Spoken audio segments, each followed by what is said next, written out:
The Wonder Kid himself, Atsumu, was the first to serve, and the dude creates an instant solid impression. He makes one gesture and the cheery crowd goes silent instantly, making Atsumu look badass, and with taking no prisoners attitude, he serves, scoring a perfect no-touch ace. And when he demands silence, he means silence, as two fangirls soon realize. His second serve goes out and we see him goof about it a little bit. This highlighted two aspects of his personality that we continue to see throughout the match. He can be dead serious and at the same time take things easy. This juxtaposition of the two traits not only defines him but also his volleyball style.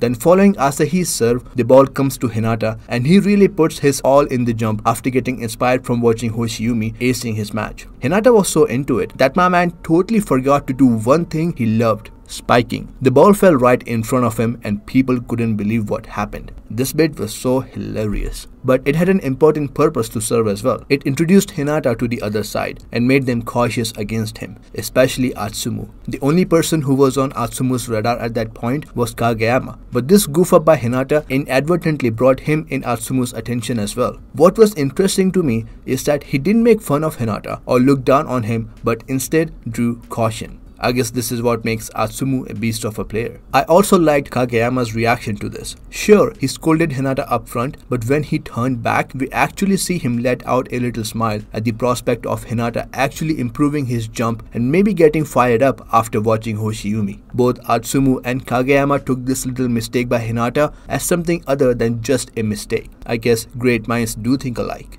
Then following Suna's serve, Inarizaki received a free ball and Atsumu made the first contact, but this dude turned this first contact into a beautiful set for the team's cannon, Aran, to spike the ball. It was so powerful that it blew the socks off Karasuno. Here we get to see a small example of how incredibly skilled these players actually are. First, the fact that Atsumu was able to make his first contact into a beautiful set, especially given that the ball wasn't headed to him in the first place. When setters make the first contact, it's usually to receive the ball and are unable to set the ball. This makes what Atsumu did really impressive. And equally as impressive was the fact that Aran didn't even know that the ball was about to be set. He saw Atsumu set the ball and my man was already on the net ready to slam the ball. This play showed just how impressively talented and coordinated were the tournament's favorites. But if we know anything about Karasuno and especially Hinata and Kageyama, is that they will not take any smackdown sitting back. No matter how strong and powerful the enemy, they always shoot for the victory, and shoot they did. As Suna served a tricky one again, Kageyama saved the ball and Hinata took his position to do what he did best. As the best high school players looked, the duo did their lethal free kick that left every single person on that court and everyone outside absolutely dumbfounded. Hoshiumi couldn't register what he saw, while Sakusa was in disgust, and Bokuto just got hyped at his pupil's performance. This play set the tone of rest of the match. On one side, the incredibly talented team of veteran high schoolers, and on the other side, a highly aggressive team of newcomers full with surprises. After reading this part, I was hooked in. And so was Atsumu, inviting his brother's snarky remark. And by the way, the revelation of the existence of Osamu was such a shocker back when it was revealed, and the fact that he's equally as good as Atsumu was even more impressive. These two never let the other let their guard down, and frankly, I just love their dynamics. The other fascinating thing about Inarizaki was their cheering squad. They were well trained and easily intimidated the opponent team, but that was not the case with Karasuno rookies. Tsuki just laughed them off, while Hinata grew ever excited at the prospect of having hundreds making an effort just to stop him. These people are just made different. Anyway, Kageyama served next, and the drum beats of the Inarizaki cheering squad messed with his timing just a little. Then we see Atsumu in action as he took the perfect first step and beautifully set the ball for Omimi, who scored for the team. It was Atsumu who served next, but he was cut short by Tanaka scoring for Karasuno. However, the drum beats of Inarizaki remained a problem for Karasuno during their serves. But just as when the things were starting to get awry, Seiko, Tanaka's sister, came to the rescue. The counter to Inarizaki drum squad by Seiko's Teiko drum team boosted Karasuno's morale. Hinata was completely feeling the beat as we see the result of his time spent in Shiratorizawa training camp as a ball boy. He read the set and the position of the players and was able to position himself to receive the ball. Only that he was just slightly off and the ball landed on his feet instead of his hands. While other people just laughed, this was no small feat for Hinata. Receiving was his weak point, and he had been improving on it since the camp. Nishinoya understood it and complimented Hinata for it.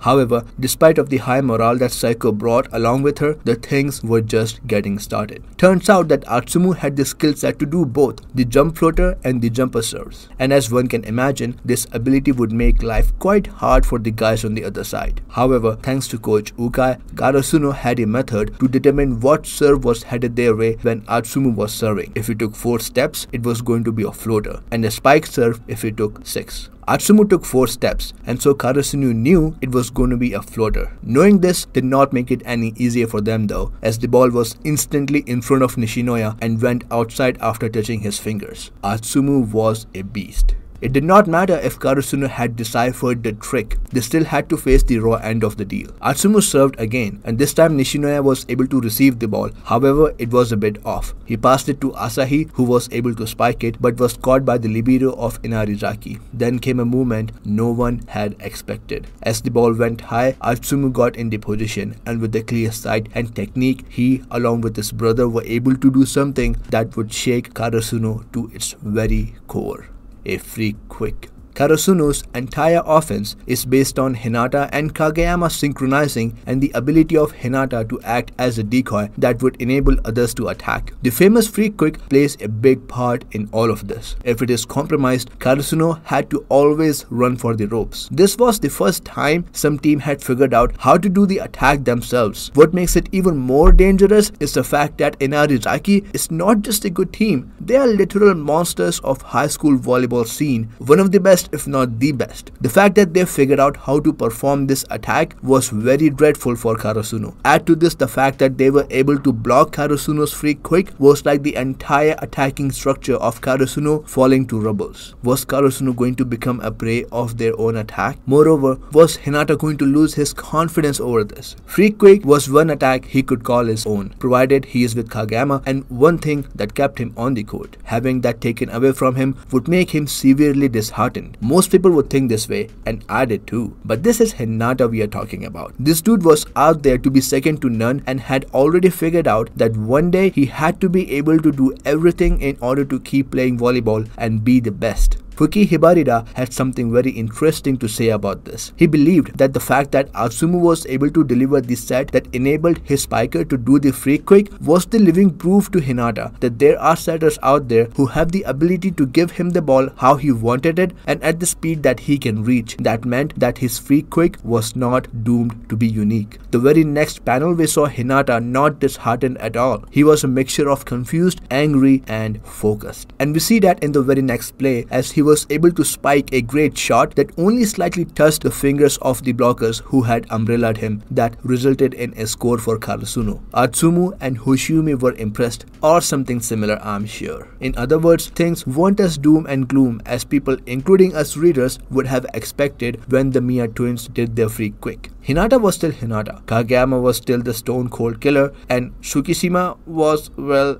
the same old slimy bastard. This dude easily roofed the Miya twins free quick and felt very good about himself, as he should. But some other players would probably want to have a word with him later, especially Hinata and Kageyama. However, Tsuki wasn't always going to remain in the front. After the rotation, it was Hinata in the front lines. And while that was usually Karasuno's attacking formation, this time they needed to do something about their defense. And Coach Ukai came up with an ingenious idea. The first person ever to really get a hold of Hinata and Kageyama's free quick was none other than Inoyuka. He was placed there to commit block Hinata so Karasuno's attacks could be checked. Ukai used this fact to ask Hinata to be Inoyuka in this match and commit block Osamu. And it appeared to work, at least in the beginning. Hinata completely stuffed Osamu's spike, the first time he's done it alone since he started playing for Karasuno. The strategy did work, but only because it came in as a surprise. The Miyas were ready the next time around and rendered Hinata's blocks useless. Well, this is not surprising. It's not like blocking was Hinata's forte back then. As a first year, Hinata had great agility and speed, and he was using that to the best of his limit in the matches. And against beast of the players like the ones in Inarizaki, speed and agility alone would not suffice. Hinata had no choice but to come up with an idea to block the twins on the spot.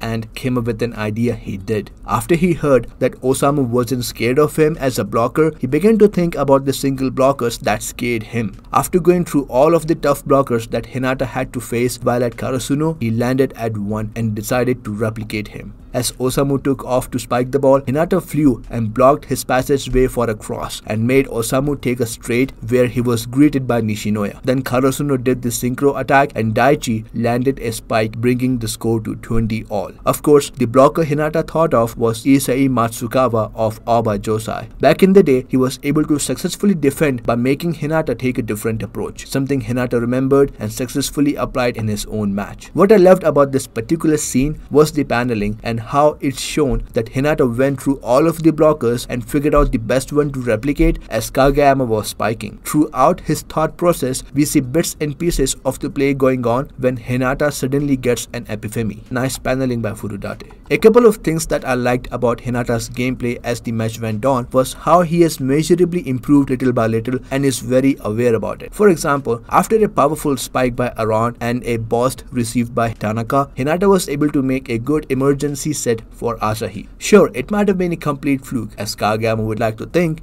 but combined with the fact that Hinata has been using his game sense to receive, block and set during this match is definitely a sign of his improvement. He's not having any jitters and is actually excited to play defense, a position he usually ends up getting his head smashed. Just goes on to show his confidence. Even more impressive is the fact that all of this is happening during a match against a powerful team like Inarizaki. This little dude is a monster for sure. Anyway, for the time being though, Hinata would not get to play in the back row defense because Yamaguchi was sent to serve. He was about to lose his calm when his mentor Makoto Shimada saved the day for him by enabling him to score a service ace and bring Karasuno ahead for the first time in the match with 23 to 22 points. As he served again, Inarizaki bumped and Yamaguchi was at the end of a powerful spike by Omimi that he was unable to receive and the ball went flying to the outside. Tanaka did his best to go after it but only ended up colliding with the wall. Inarizaki got to serve and Daichi received it but it went flying outside. Just as everyone had thought it was going to be a service ace, Kageyama came to the rescue by going under the net and setting the ball over to Asahi as he spiked the ball for a majestic score, bringing Karasuno to the set point. This was so intense. Everyone was in the groove it seemed, but Tanaka. Slowly but surely, doubts were beginning to creep up in his mind. A failed saving attempt, stolen receive, and just seeing other players performing feats was slowly getting to him. Akashi explained the best. It's not like Tanaka made any serious mistake in the match. It's just that Inarizaki was especially good with their blocking and the gradual pressure it puts on a player that makes them feel like they have to do something. Also, being targeted by someone like Atsumu Miya during the serves on top of all this gives the impression that suddenly everything is going wrong. As if to further compound the problem, Tanaka's call to get the ball to him was left unanswered when Tsukishima set the ball to Asahi instead of Tanaka. Even though he acted like all was good, Tanaka was feeling like he hit a wall. However, with his insane mental strength and amazing ability to keep his morale high, he called once again and this time Kageyama did set the ball to him. He flew up and hit an amazing ultra-sharp cut shot that weaved its way between the Inarizaki first row. Everyone cheered as Tanaka had just won Karasuno the first set against Inarizaki. This was definitely a surprise. Everyone had tried their best and went above and beyond to score and defend against Inarizaki. However, things would not be all sunflower and rainbows for the Crows as now they had revealed most of their tricks. With the advantage of the free kick gone, Karasuno must dig deeper and fly higher to score against a team that would definitely do both to win. This match also brought Atsumu Miya, a fan favorite in the spotlight. His personality not only brings him fan in the manga but also in real life. His quirky way of thinking matches his quirky way of playing and that makes him very powerful. Well, we would be seeing him and the rest of the boys again in the video about set 2 and set 3, so stay tuned. And as always, it's been your boy Big Dog and I will see you later. You guys take care. See ya.